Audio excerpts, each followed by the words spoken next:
how well can you sell it? And so some guys would have different prices for different customers, and they always recommended against that.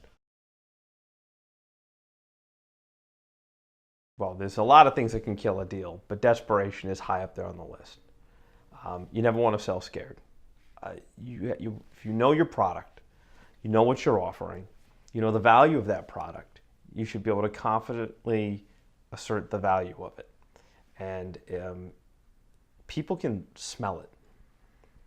And so that's why I like to, I know my product, I know what it's worth. I don't try to inflate what it's worth. I don't play games with the math to try to close a deal. It's just, it is what it is. Sell straightforward. Now, does that mean that you don't maybe throw in some perks to close a deal? No, I mean, sometimes you do that. Sometimes you have to do a few extra things, but you don't want that to be your primary tactic for closing business. You want to earn the confidence of the customer. And if you're uncertain, they will be uncertain. If you're scared, they'll be scared. So my approach has always been to be very direct. They ask you what the price is. This is what the price is. Don't constantly change your price depending on who your audience is. That's something I learned a long time ago. One of my first jobs, actually my first job out of college, was selling home security systems. I could create margin on a smoke alarm. Instead of it being $200 was the floor price. But if I could sell it for $400, like, yeah, go ahead, sell it for $400 if you want.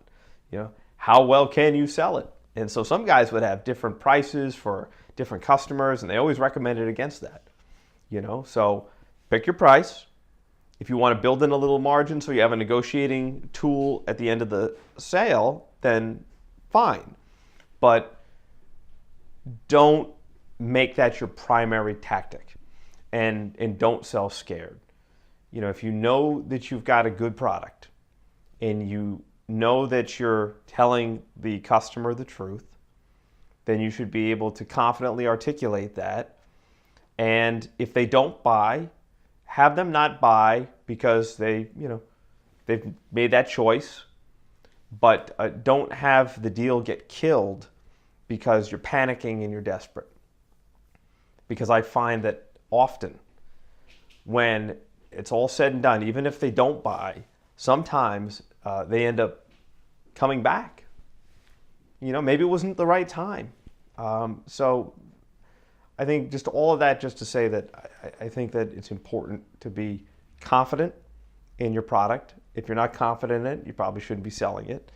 And if you're unsure of yourself, maybe you need to bone up on your knowledge about the topic and the client. So all those things come together usually lead to a positive result. Sometimes not at the very moment, but sometimes down the road.